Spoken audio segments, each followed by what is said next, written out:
Hello, everybody, and welcome back to another episode of the Cinema Wave podcast here at the Culture Wave Media Network, and we are here to discuss the season 3 premiere of HBO's The White Lotus. I think this is our first time covering it on the channel, so very exciting for that. I did a lot of written reviews for season 2 back on our blog years ago.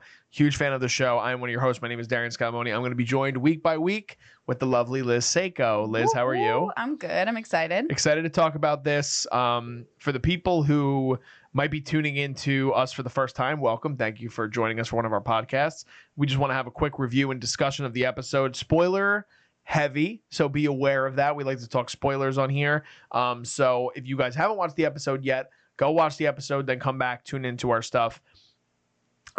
This is taking place in Thailand. This is our third season of this show, an anthology series. Obviously, I'm a huge fan of just the conceptualization of what this show is and has become with Mike White at the helm as the creator. And it's been an interesting journey. That for the people who don't know, I don't know if you knew this either, Liz, you probably did, but the main reason why this show was even created was because during COVID, they needed to put people on an isolated place. And it was a cheap production, and they said, why not? We'll fly everybody there. We'll have them stay at the hotel, and we won't have to move them anywhere. We'll have to move locations. It won't cost us too much money. Let's make it happen. And so Mike White did season 1 in Hawaii at this hotel with tons of obviously great cast members. We get Murray Bartlett, who comes out of that. That's huge. The renaissance of Jennifer Coolidge, obviously. Natasha Rothwell. Who else was in season 1 that I'm forgetting? Sydney Sweeney. Steve Zahn, Connie Nielsen, so many great actors and performers.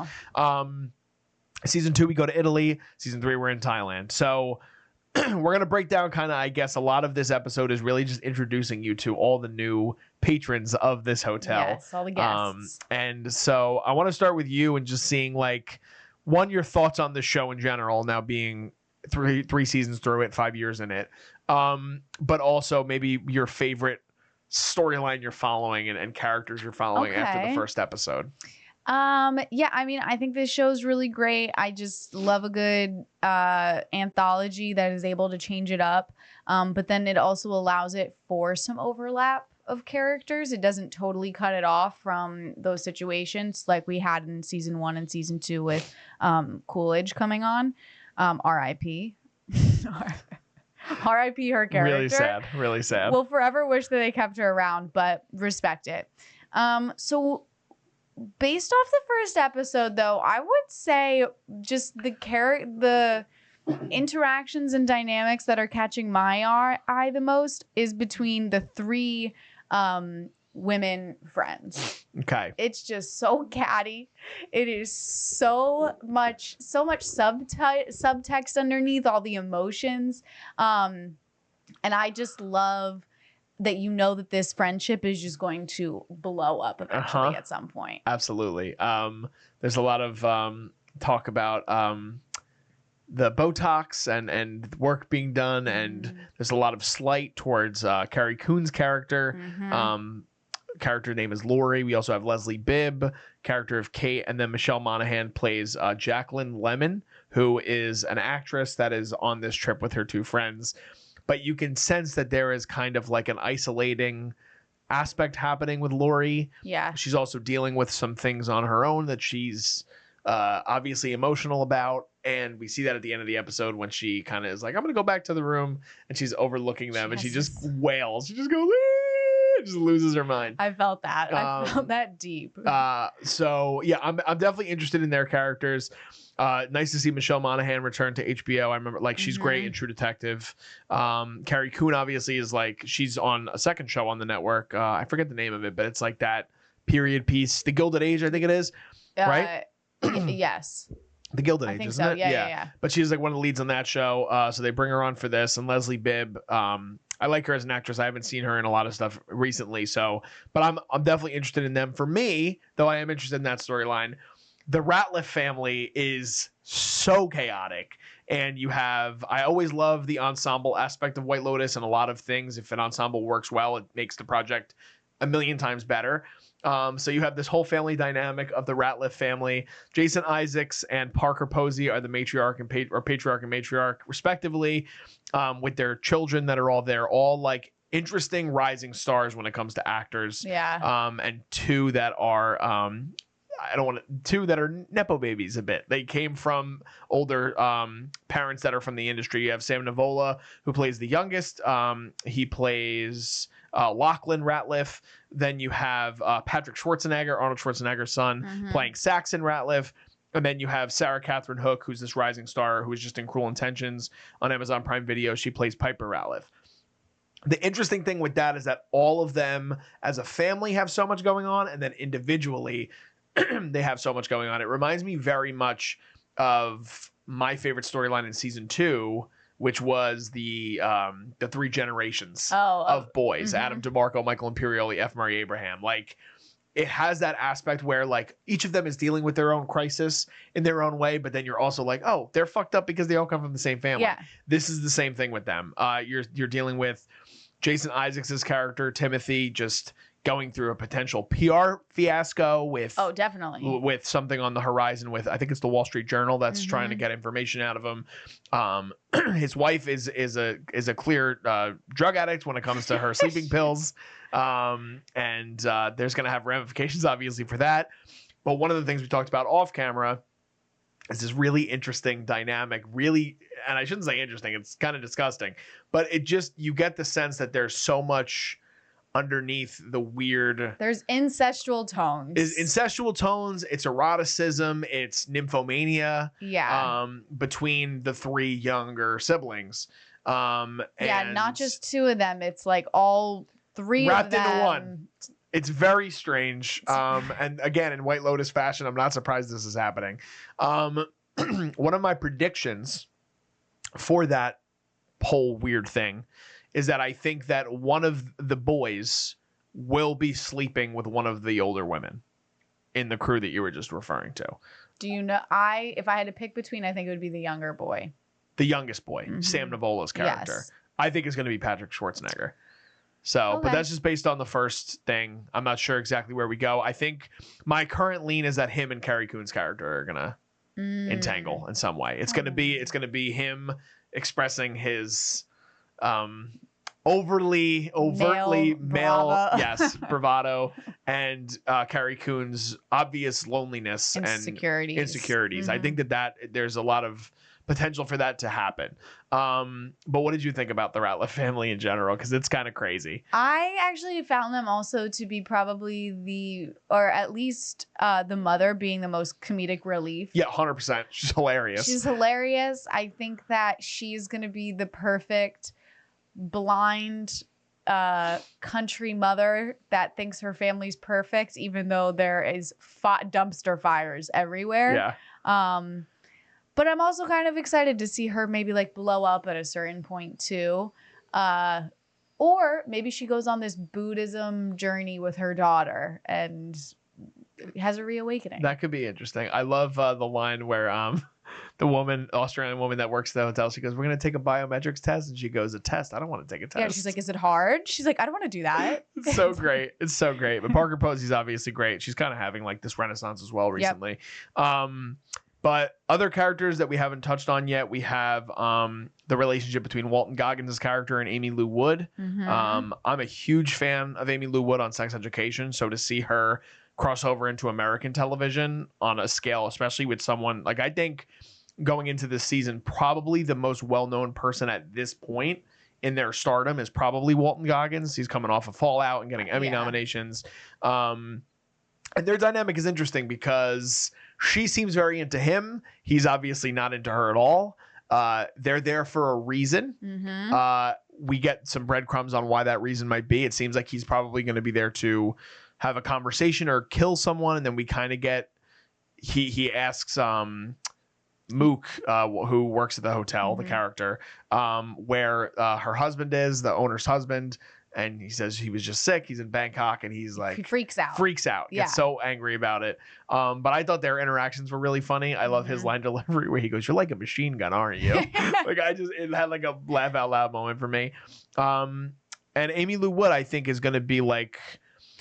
She's going to be... it was like the character in season 1. It was Sydney Sweeney's friend, Brittany O'Grady. Like, I think she's going to learn a lot. She's going to go on her own personal journey. Yeah, I think so, for sure. What did you think about their relationship and stuff with them? I thought it was just like really funny. I think she's perfect for this type of show.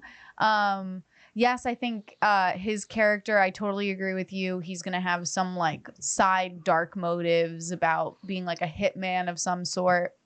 And she's just for the ride because she was a yoga teacher and now she gets to be on these free trips with her boyfriend who's balding. Yeah. Like that's what she's there for.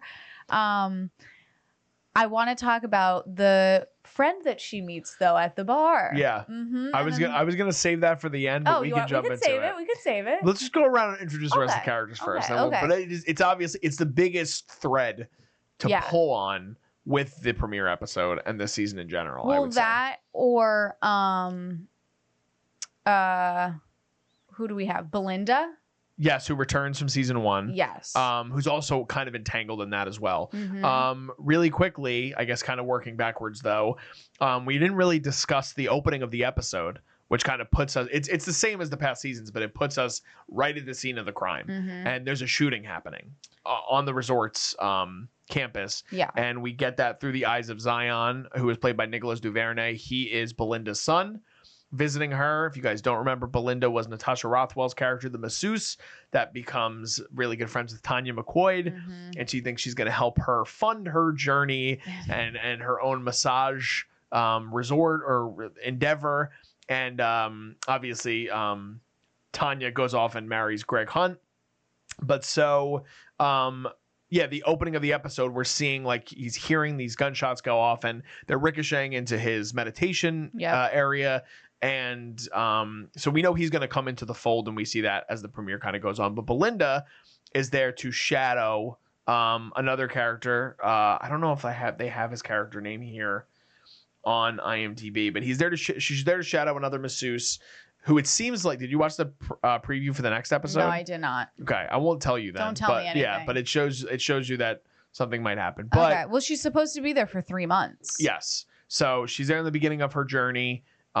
She obviously is connected with Tanya and what came of Tanya, who, again, as Liz referenced, we unfortunately lost at the end of season 2.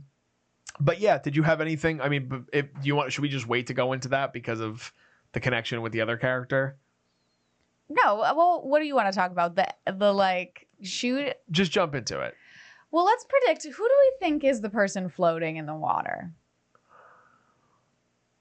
If you had to pick right out of the cast that we have, the one other cast members that we haven't really talked about are the White Lotus staff, Mook, who's played by Lisa from Blackpink, which I wasn't familiar with necessarily before this, but it's a big South Korean pop group. People are really excited about her casting in this, and I think she does a really good job for like a first-time actress. I thought she was great, and she is kind of being pursued by a character named Guy Tak. I'm probably butchering the pronunciation of his name, but it is Tayme Thapthimthong. And they have an interesting relationship, obviously. Her bike breaks down before she heads to the resort, and he's kind of flirting with her. And then he sees that she's kind of being like flirted with by these, like, they seem like bad guys. Like, it's just the way they're the security guard for the owners, for the owner and the husband, right? Yes. And he makes comments about them, but he kind of wants to pursue her, and he calls her my princess. Yeah, and I don't think she's really too interested in him. You don't think so? It seems like it, at least from the first episode. She's just kind of floating a bit. Okay. She's keeping her options open. All right, let her keep her options open. Yeah, That's I don't think he's a bad guy though. So I don't think he's a bad guy. No. I'm just saying she didn't seem too interested in his like quips. Like she was just like, yeah, like you're my friend.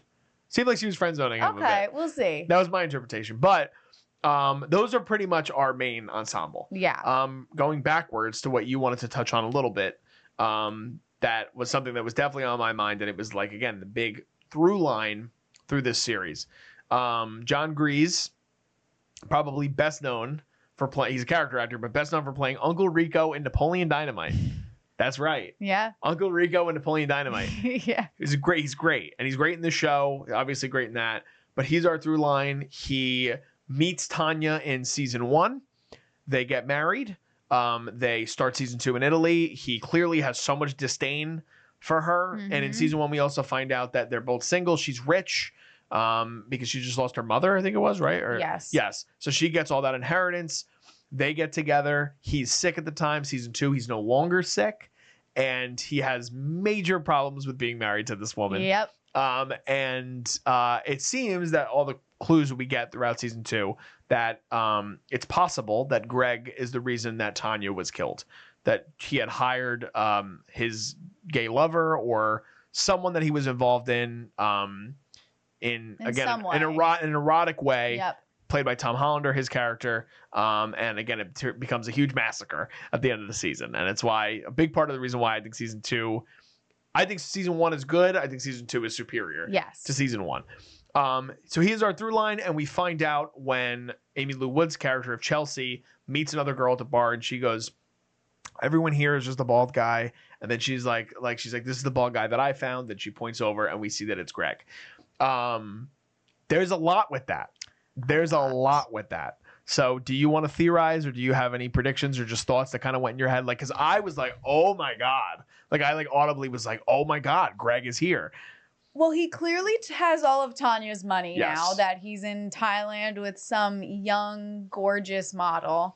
I don't know if we're going to get any more aftermath from like what happened with Tanya. Yes. Yeah, I agree. I don't really think that's going to bleed into this season. I think it's just more of we're going to see how much of a terrible person and how much of a con man he is. But I find it interesting that we have kind of like two very suspicious con man-y types going on in this season. And I wonder if they're going to interact in a good way or like not vibe with each other. And it's just interesting that their storylines are already connecting through their girlfriends. Mm-hmm. Do you think so here's the other interesting thing. Belinda obviously has a gripe with Greg in the fact that she's going to find out something because she had a massive problem with the fact she was supposed to get the money from Tanya. She doesn't. And then Tanya gets married and their relationship kind of changes. But Chelsea, obviously now Rick's girlfriend, is going to she's going to be involved in some way with this because she's the only one that has seen who this is before anybody else. Do we think that Rick has something to do with Tanya? Do you think he's there for something for Greg? Or do you think it's like, I mean, it seems like he's probably just there for the owner, but do you think that there's something to that? Or do you think, like, you asked me about the floating body. I really have no idea who it could potentially be. My guess based on right now would be Rick. It would be Walton Goggins' character. I don't really have any other. It could also be Timothy Ratliff. It could be Jason Isaac's character. Those are my two thoughts right now. I don't think Greg is going to die. At least, I mean, we don't know enough that I would be able to predict that he would be the floating body. But what do you think? Yeah, we don't know enough, but like if I had to just throw some names at like a name out there that kind of stuck with me is maybe the security guard. Okay. In a way of like tries to save Mook. I could see that. As well. Because what we know from the show is they like to give us curveballs. They don't necessarily want to kill the person that deserves to be killed. Mm-hmm. That's a fair point. So I don't know if like the quote unquote bad guys are actually going to be the one that get it at the end. It's probably going to be a bystander. Yeah, I think that's fair. Mm-hmm. But that through line with Greg is so interesting because obviously it's very interesting. But I wonder if they are going to lean into that or if they're gonna kind of turn a new leaf and let a new chapter for Greg happen. I think it's also interesting. I mean, again, like, I don't know why. I don't mean this in like a weird condescending way, but it's like Zion, obviously, in any situation, he's there with his mother. He's like, my mother's out there. I got to get to my mother. I feel like she probably had, because the other thing is, again, with the start of the show, it's really the end of the show. We know that every season. What we're seeing in the beginning of the show, the first moment we get, the first scene in the premiere of season 3 is really what is going to be in the end. And we just don't know who it is, who's dead. And who's shooting. We don't know any of that information. But I feel like there could be an aspect of that where Belinda finally is aware of him being there and that he's in Thailand or because he's not living in the hotel. He's not a guest. Like she said, she's like, well, no, we live outside of here. We come here for dinner. So they're going to see, like, someone's going to see him again. And I feel like maybe that could have been something else where she's like, she told her son Like, I'm sure she has a relationship with her son where she told him about the whole thing with Tanya, where it could be something similar where he's like trying to do something himself to try to stop whoever might be doing something. Maybe. As the through line, because I just think it's so interesting that he's always like that character who's very, very, very much a side character. Like, he's the bottom of the ensemble, essentially. Yeah. Like, I don't even think he's ever been in the credits for the show. Like, I don't know that for certain. He might have been for last season, but it's just such an interesting character to kind of have the through line and him working for the Bureau of Land Management and what that could mean. Like, he's always at these resorts because he's obviously, it's his job to be doing this, but now he has inherited all this money by himself. Like, it's always, I mean, again, White Lotus does such a good job of kind of. Yeah, but then it's like also if he inherited all this money, maybe he just really wants to lay low and not be in the eye. But then his girlfriend is now talking to a very talkative woman who's also, as he said, like a machine gun. Yeah. So like she's going to just be asking a million questions. Yeah, for sure. I don't know. It's so early. The first episode, they really are just like laying stones of who's who and what problems like could arise. Yeah.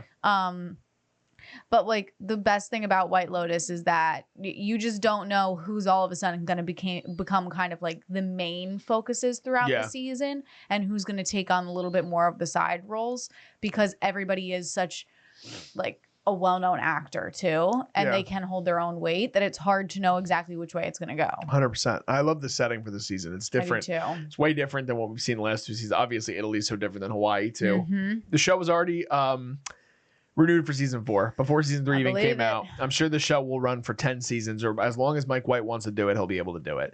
But next season, he said, is going to be somewhere in Europe. We have no idea where yet, but not to look too ahead, but we're getting a season 4. We know that already. He's going to keep doing it until he runs out of places that he finds interesting. Yes, exactly. Wanted to give this note, which I thought was really cool. The premiere had 2.4 million cross-platform viewers on Sunday night, which is a 57% increase over season 2's premiere. Wow. So massive jump in viewership. People are excited about this. It's 155% higher than the 944,000 that watched the season 1 premiere. That's crazy. So the show has dramatically jumped in popularity. One of my favorite experiments, I think we talked about this a while ago before the cast was announced, but like, it has that same vibe as like what Knives Out's able to do with the ensembles, where like I'm always like I'm watching the show and I'm like, oh, this person will be so good on White Lotus. Oh, this person will be so good on White Lotus. And there's so many characters that you want to see play in the sandbox of like the ensemble and interacting with other characters, because that's all of what the show is, obviously. So I'm excited with the premiere. I enjoyed it. You enjoyed it as well? Loved it. Can't wait to talk about episode 2 next week. Let us know in the comments, what are your guys' thoughts on the season 3 premiere of HBO's The White Lotus? What characters are you anticipating the most from? Let us know your theories down below. Give the video a like if you guys can, and subscribe to us here at the Culture Wave Media Network. We really appreciate it. You can also follow us on all our social media. All that stuff is below me in the video. We're on Instagram. We're on TikTok, obviously on YouTube, Facebook, Threads, anywhere you guys have social media, we are probably there. So check out all our stuff. And we're covering a bunch of different stuff on the network. We're also covering Severance right now. We're covering Invincible. We're going to be covering Daredevil Born Again in a couple weeks. A lot of movies reviews coming up soon, like The Monkey, Flow, Mickey 17, a lot of stuff. So anything for any movie or TV fan, we probably have it here for you guys. So be sure to check that out if you can. Just signing off, I'm Darian Scalamoni. I'm Liz Seiko. And we'll see you guys next time. This is The Culture.